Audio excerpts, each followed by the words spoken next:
Yep. Good morning. Hi, my name is Liz Waters. I'm the Education Officer of the Operation Department Nurses section of the INMO, and I welcome you to this webinar, which has become our new reality due to the pandemic. So forgive us if we stutter or stammer or pause. All our speakers are professional webinars at this stage and Zoom presenters. So in the last year and a half, we at the section thought it was time to stop and think of the frontline workers. Unashamedly, that's us. And we needed to think about ourselves and acknowledge the difficulties we've had and how to explore why we feel exhausted, why we're so fragile and wrung out, and to give some tools to help us to care for ourselves and our colleagues. You can post your questions to our speakers on the Q&A channel, and Sandra Morton will come in after the presentations and ask the questions on your behalf.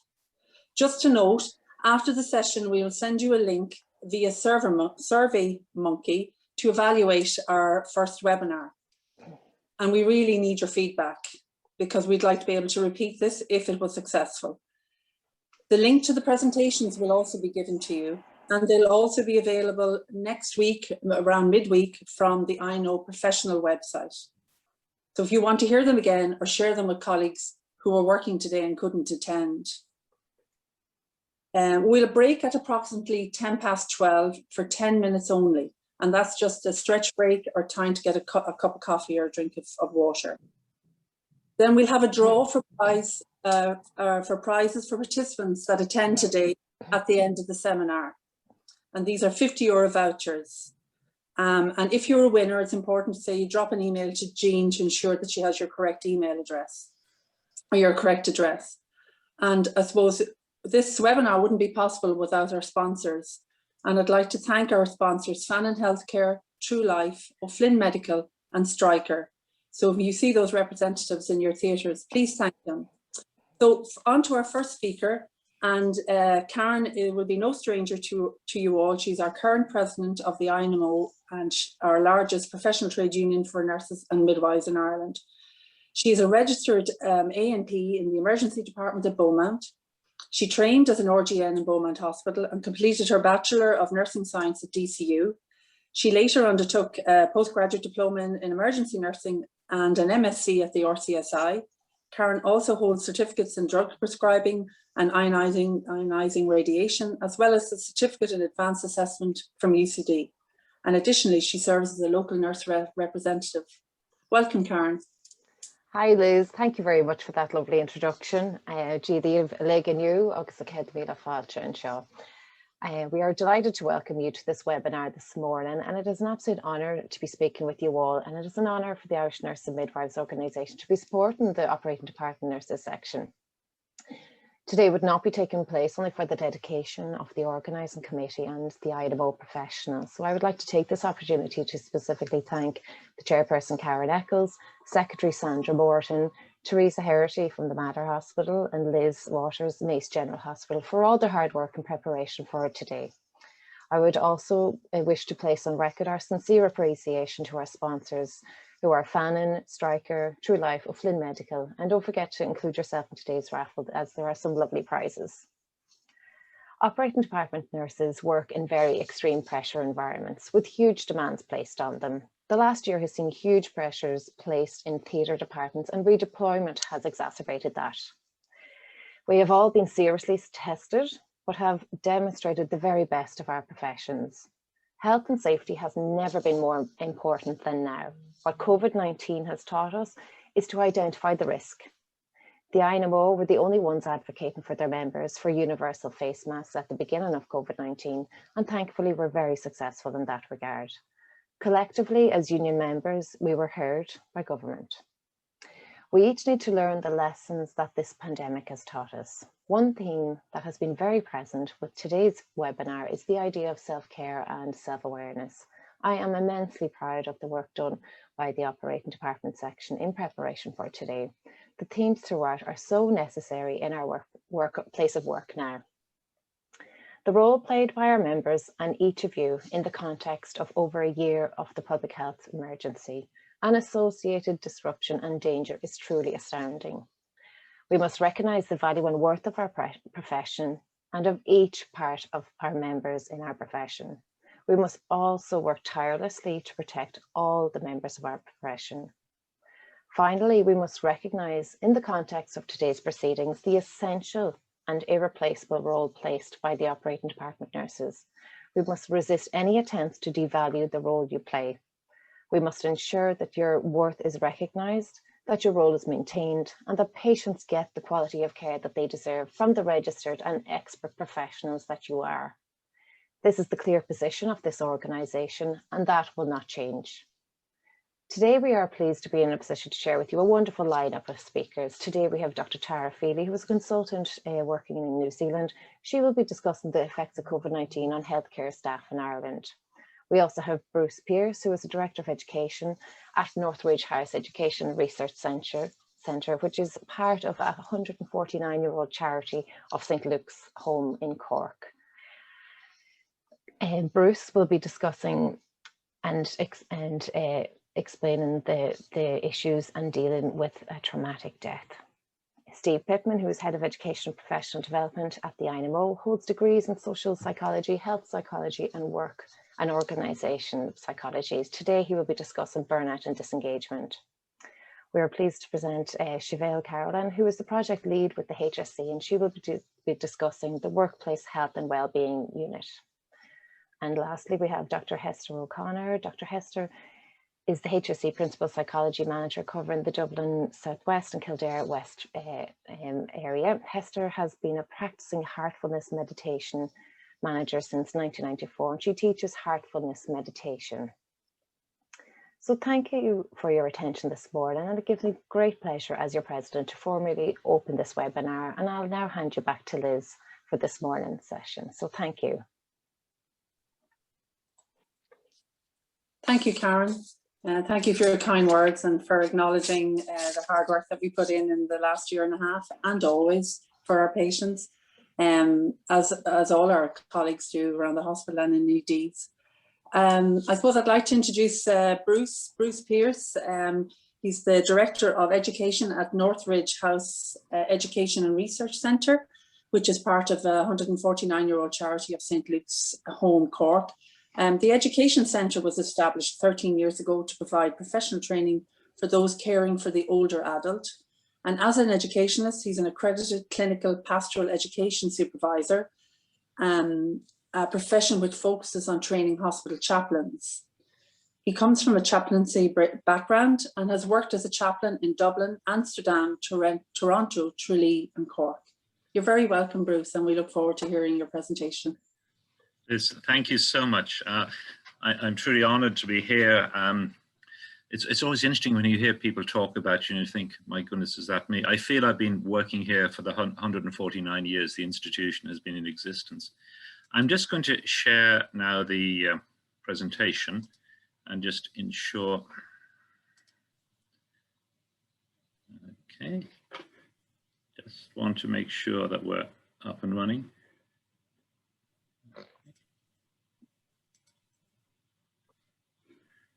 Okay, I just want to confirm that folk can hear me okay and see it. Yeah. Yes, we can, thanks. Great, thank you very much indeed. If I begin with the Lions, I'm at an age where I watch rugby and look after roses. That's how life moves to. But with the forthcoming Lions tour, I'm reminded of the phrase of witty John McBride, a great Ulster player, who said, "You always get your retaliation in first." In my case, I have to get my apology in first. My experience of operating theatres are personal. I've had about 10 or 11 trips for various reasons. So it's different that way in terms of me offering insights. I'm more likely going to pose some questions as to the experience from that perspective, but also from my experience of life's journey along the way. So it's more questions. I firmly believe, if there's anything, if you can come away with from today, is the centrality of story. Because at the end of life, all we are left with is story, nothing more, nothing less. And I think if you look at the changes in Irish society because of our loss of ritual, because of COVID, somehow along the way we have lost story. But also there's always story, even when we think there isn't. And I'm just thinking of some of the scenarios that you experience, thankfully on a rare enough experience. But, you know, you may think there is no story, but there always is a story in the background. And that story is vital to what we provide within our care. If I could begin with my own story. At this stage, I am on my 5th career. My wife has simply said, one more and you're gone. I started as an economist, and then for an introvert, I became a salesman. And for about 32 years, I've been an ordained priest of the Church of Ireland variety, and hence the wife and children. And of that time, I've worked in parishes, but you have to be very nice to work in a parish. It's not that I'm not nice, but I perhaps find myself having limits of patience. But I can be really patient where I have been for the last 20 years, and that's in healthcare. Working as a chaplain in Beaumont Hospital, as great as meet Shabelle again, in Tala, Kerry General, and a number of years spent in Toronto General and Princess Margaret. And those are sort of those experiences I'm going to try draw from. The closest I got to theatre, as part of our training as chaplains, we had a very interesting supervisor who had us in the operating theatre 4 or 5 times during the year. And he also then wanted to have us in the autopsies to watch that. He had a very interesting understanding of what humanity was. So from there, then we came back to Ireland. My wife, interesting as a background, was a surgeon in a previous vocation. And so the poor dear had to hear my first sermon, but equally I experienced her first cholecystectomy.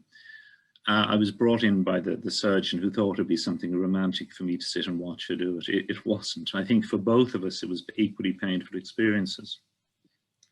So with those background and story, what I'm asked to look at this morning is death. And for most of us, this is how death will be. It will be a gradual process up to our 70s and 80s. In 1920 in Ireland, 80% of us would have died in our own bed. Today, it's completely reversed, and around 80% of us will die in an institutional bed. And whereas, like the dandelion, we lose bits by bits, what you care for in your work is a sudden quenching of the spirit, where it just happens very quickly, often unexpectedly. So that's the death. But if we think in terms of the trauma of that experience, I don't watch football, but I got engrossed in the events in Denmark in the last number of weeks with Christian Eriksen. You know, this young man who just collapsed. You know, the suddenness of how things can happen. And what happens was that somebody took a leadership role in what was to be done. And together, as a team, they worked out what they would do in a very traumatic situation.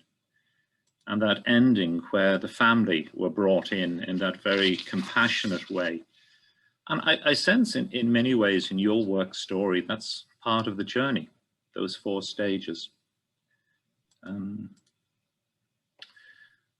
As I said, coming from a chaplaincy, maybe what I'm going to hopefully do in this short time together is just pose a few questions.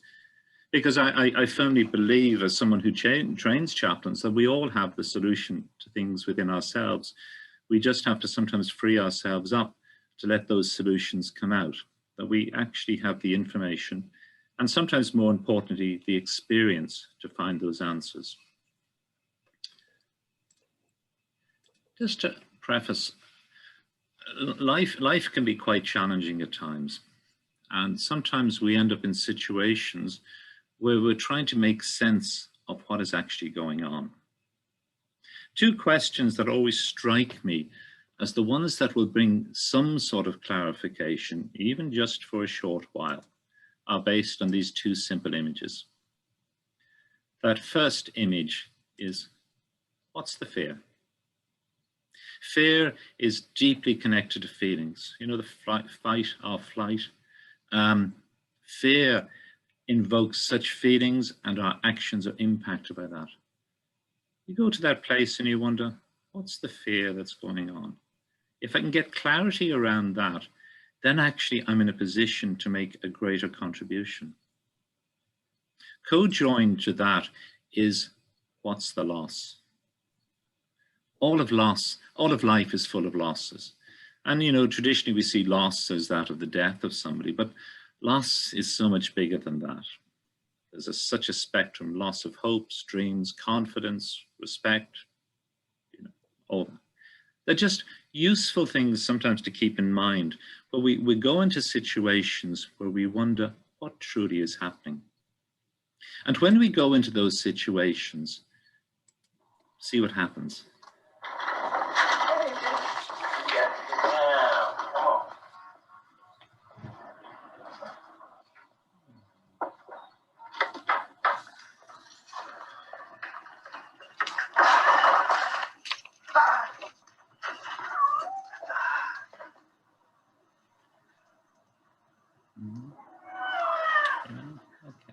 AmeriQuest Mortgage, proud sponsor of the NFL. Can I augment that with one more?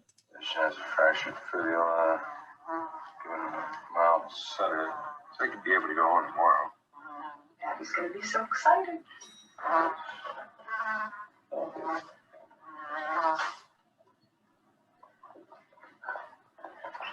That killed him.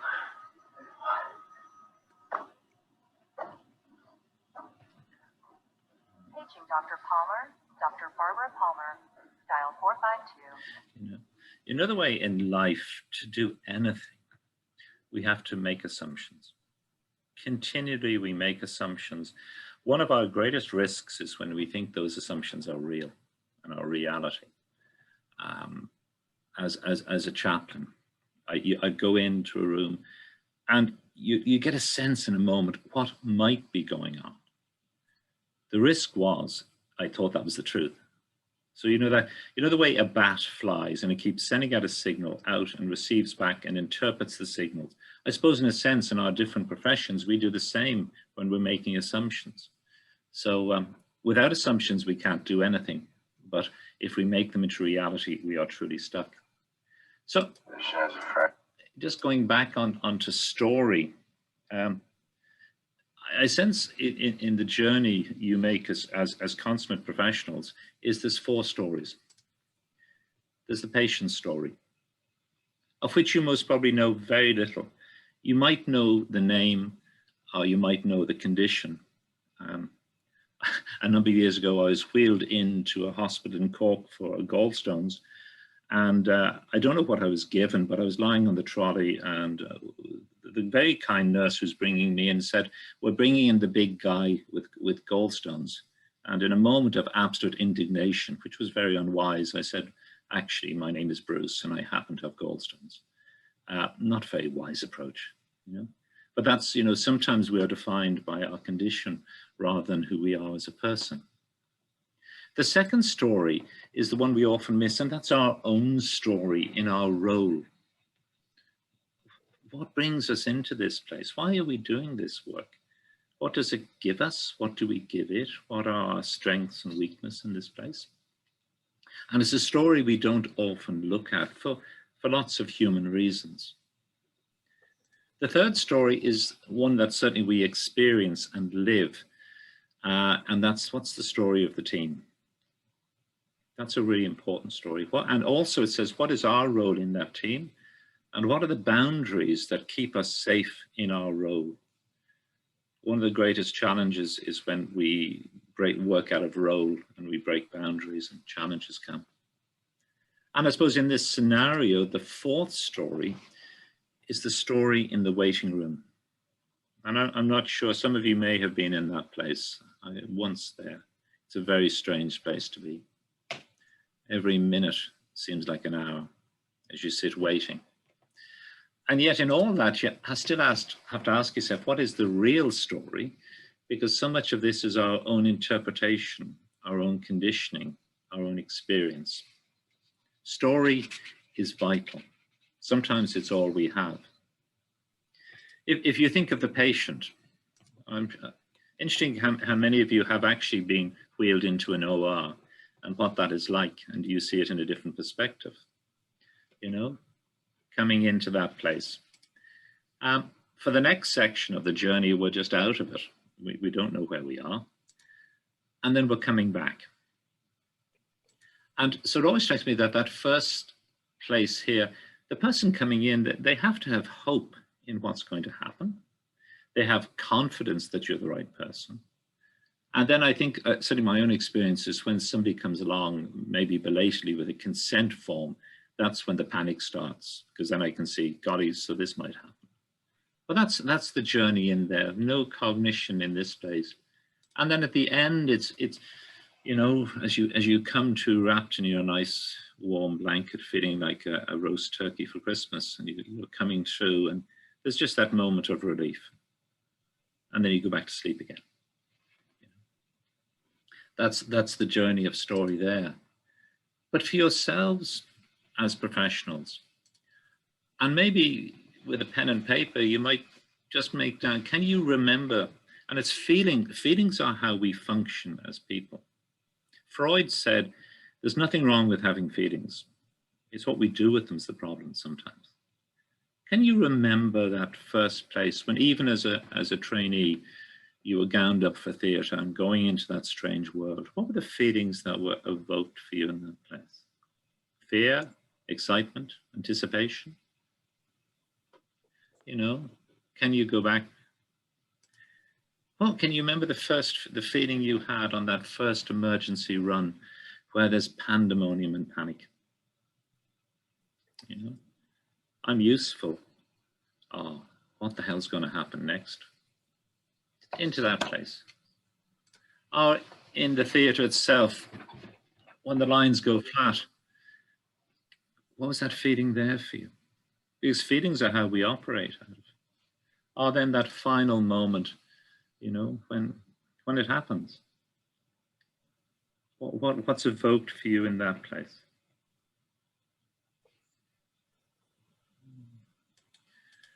You know, and in that place where that happens, have you worked out for yourself what is your coping mechanism in there if that happens?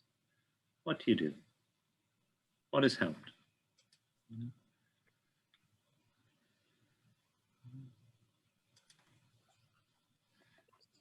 Yeah, always taken with this quote in. I'm for anything that gets me through the night, be it prayer, tranquilizers, or a good bottle of Jack Daniels. What is it that gets you through? And my sense for many of us as we go through life, it changes our source of coping, but there must always be something there to help us through. And then if we move to the team, what's the story there? Yeah.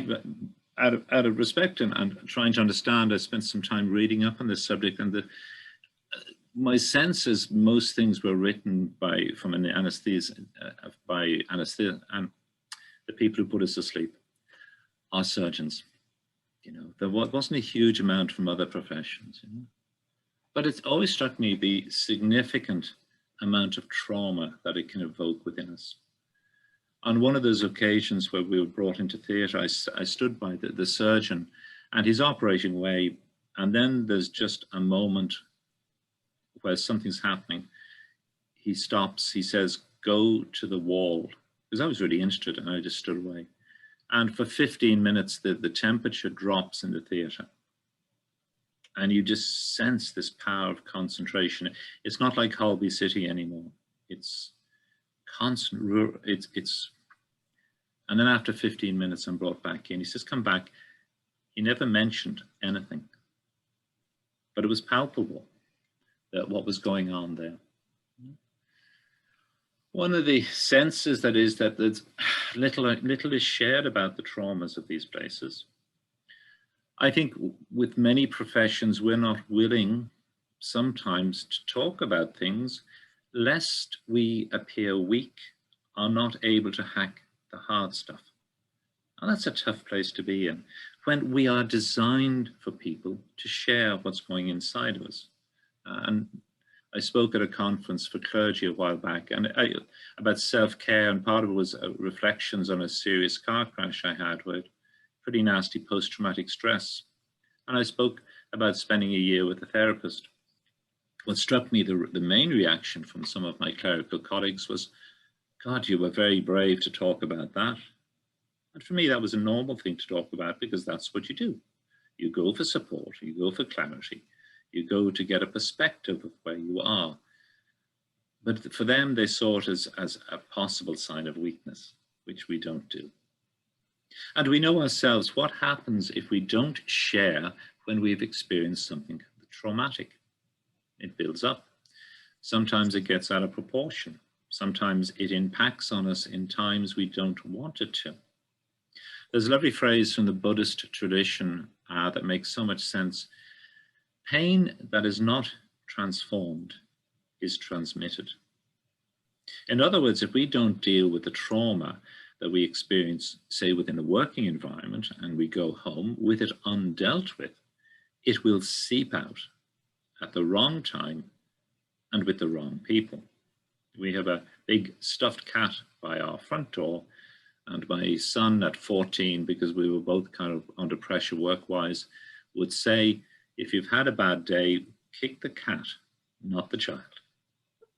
You know, we do have to find a way of being able to vent and express the traumas and perspectives that have taken over within our lives, lest they come out with the wrong people.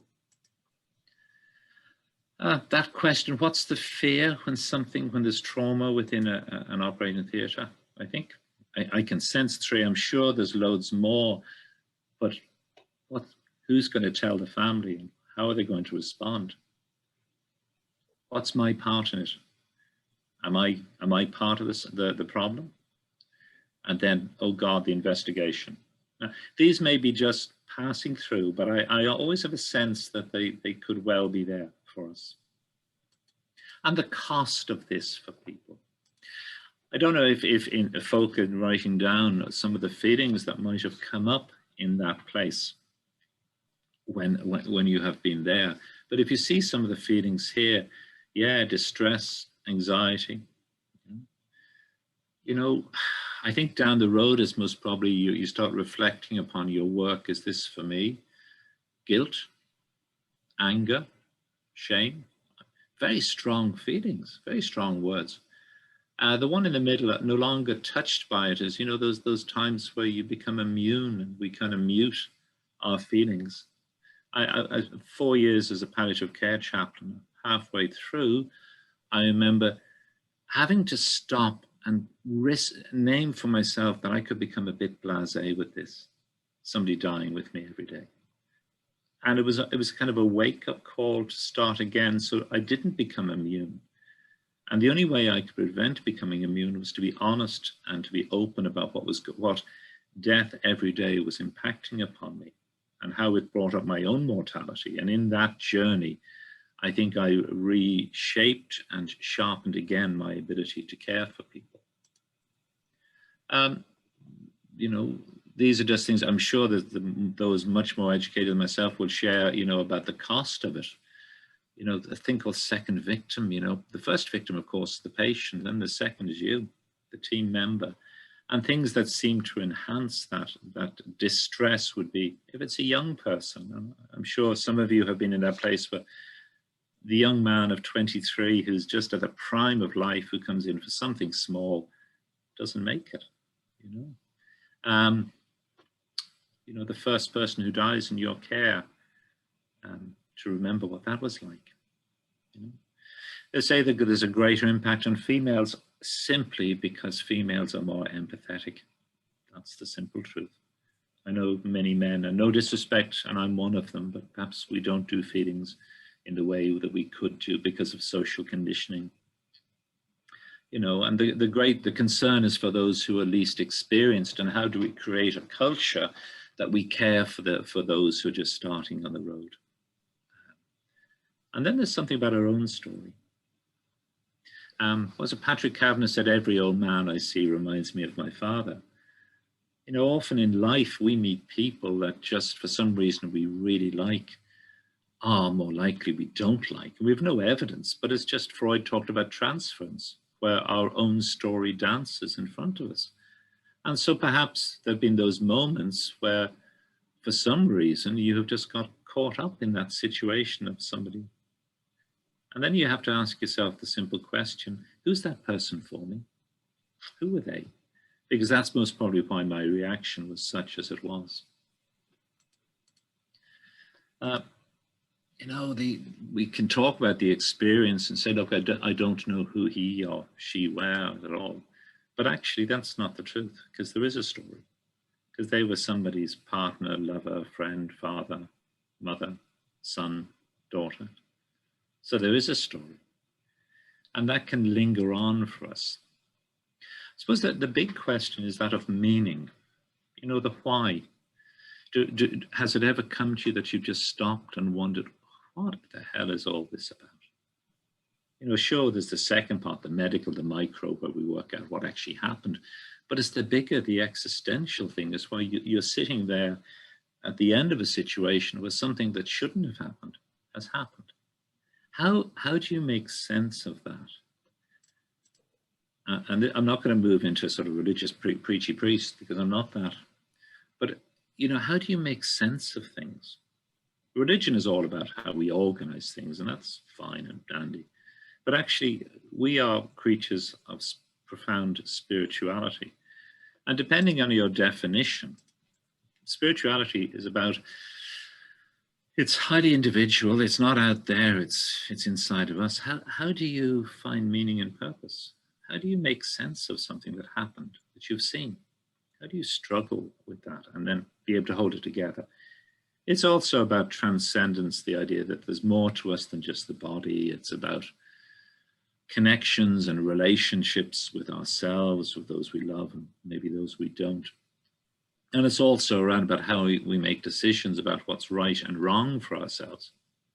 But in this context, how do you make sense of what you experience? A definition that makes real sense to me about spirituality is, you know, at 4 in the morning, when your world has fallen apart, what is it that holds you together? Often it's because of relationships, but what holds you together in that traumatic place? And the same could be when you reflect upon your experience of the working environment, when something out of this unexpected or traumatic happens. What is it that gets you through? Because if that is fractured in any way, you move into a thing called spiritual pain, which is an interminable condition sometimes, as you wrestle and try to make sense. So have you ever worked out what makes sense to you in that place?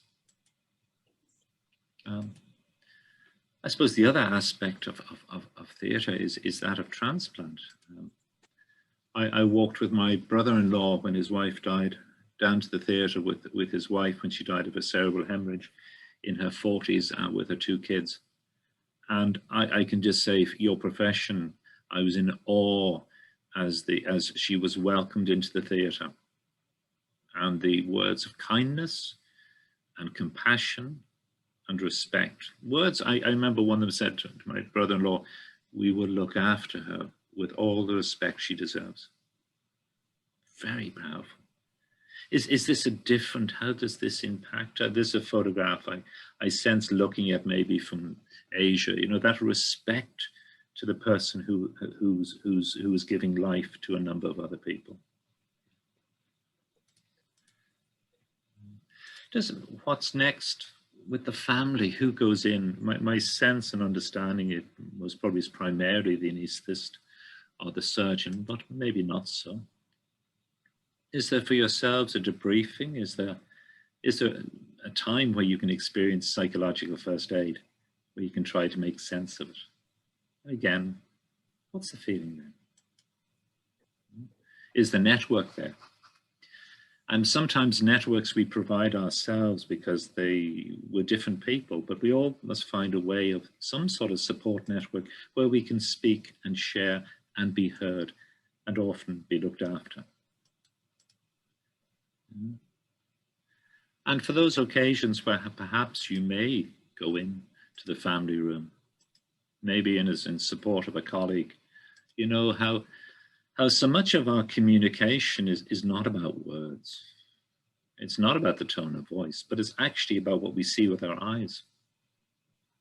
And I go back to that experience of my brother-in-law, how it was so well read by the staff that he was in overload. He could only hear so much, and then we needed a break. And then we needed a bit more, the story needed to be taken. I'm sure so many of you, because of your role, have done training in communications, but that ability to sit and listen to where somebody is, that provides value to that person and value to their loved one who they'll not see again. Yeah, families, as we know, are complex. Most families, and I certainly include my own, are more like the Simpsons than the Waltons, you know. Go in, what's the possible reaction you may get there? I'm sure those of you who've gone have seen a load of these. All that I can maybe advise, not even advise is an arrogant word. One of the risks, say here in a nursing home, we have 150, 130 beds, is that you talk about the difficult family. They're not difficult. They're not difficult. They're a family who are going through difficulties. It's a mindset change that I know has helped folk, you know, just to see it in a different way. Because when we label somebody as difficult, then we stop our engagement with them. It's them and us. Family with difficulties. I'm conscious how time is going. Just chaplaincy, and I'm going to plug it. These are my experiences of chaplains, you know, the Save 'em, Bless 'em, Flog 'em School of Ministry. It's completely changed. The last program I had 6 women, average age 55, 1 ordained priest, Anglican priest. It's all changed, and for the better with the bringing in of women as chaplains. What chaplains can do for you in that place is provide staff support on a one-to-one basis in time, as needed. I don't think the majority of chaplains are not intrusive, but they're available to help. They provide a listening ear for the families, and that most of my roles, certainly in Toronto, was coming in at that time after the news had been broken. And my role was there to listen, to help, to celebrate, to begin the journey. And one of the useful things that chaplains and others can offer is ritual. And traditionally in Ireland, we think of the last rites, but there's a breadth of ritual can be offered, because what ritual does for people, you know, that place of loss where the world falls apart and it's chaos, we feel helpless. Ritual begins to provide a bedrock of commonality. And it does 3 really important things. It tells you who the person is who we remember. The person's named. We're here because of Joe. Secondly, ritual does something very powerful. It names what has happened. Well, that's a hard thing for people to hear. We're here because of Joe. Joe has died half an hour ago. And the third thing ritual does to celebrate is we celebrate the person's life. Now, you'll see it in funerals, but even in the moment when maybe after somebody has died in theatre, these 3 functions can be brought in to help the family to begin to hear the story in a new way. Just finishing up now, the bereavement is that experience for families. It's actually when that moment when it happens. The word bereavement comes from an old English word called reafin, which means to have something ripped out of you. My mum died after a great long life with a stroke, as she had predicted. And I remember walking with my father, and I asked him, "Dad, how are you?" And he wasn't a man for giving emotions. He wasn't that generation. He said, "It's like somebody took my hand and went in and ripped out part of me." You know, that sense. And it's the most human reaction, different for everybody. And this is not just for those families, but it's actually for ourselves as well, that place. And, you know, we talk about loss as you know, and with the Stoics who if you ignore it, it'll go away. It doesn't do that for any of us, be as family or be as staff. Yeah. The assumption for males to be strong in that place of loss is just futile. But that's how some people are. There was a surgeon in Toronto who was affectionately called Mr. Ice. And he never, ever, there was no emotion until a young person died, and he came out, and with his team, one tear came down. And that was a moment when his role and reputation in the team completely changed, because he was seen as a human. Not that he wasn't human, but there was that sense that he didn't have to be strong. And that's a good thing for us. There are some of us who, in the face of loss that we see, we just don't do the tears. Social conditioning for many men. But that doesn't mean that inside we're not broken up. They say grief lasts a year, 3 would be closer to it. And you can't grieve what you never knew. That's not the truth. There's many, many, many things that we have not known that we grieve. Loss of hopes, loss of dreams, the tragedy of miscarriage, stillbirth. You know, we can't grieve what we've never known because we've actually known it. Finally, is just 2 attitudes within the context of the working environment is to what the language we use. You know, we use euphemisms the whole time. Slipped away, gone to glory. I have a friend, I attend a small church, Valley Church, 200 years old, and I had a friend who's a Jesuit who came down. I was showing him the church, and those who may have been in a church around church, they have all these big tablets on the wall, which are these big memorials to people who are no longer alive. And Kevin walked with me. He said, you know, Bruce, as I walk along, prods don't die. And I said, what do you mean, Kevin? He says, well, look, gone to glory, at rest. You know, nobody used the death word. And sometimes when we don't use those words, we distance and we don't engage. The other bit is our humor around loss. Sometimes we use humor to try and make sense of a senseless situation. Those of you who are old enough to remember Dave Allen and how he used death in his humor to try and understand. I leave you, I'm sure many of you, if you have your conferences and you come together, if you're like chaplains or clergy, after a couple of drinks, you move into your death stories. And we do that to try and make sense and maybe relieve the pressure and try to find some sense of meaning in that. To sum up what can help, I'm not too sure I've offered you too many. I do think self-care, which is a recurrent theme of today, to find yourself a place to go to try and make sense. And also maybe to acknowledge the amazing work that you do in that place, in what must be one of the most stress-filled for both personal and professional reasons in that place, to celebrate that too. So I may just leave it at that stage.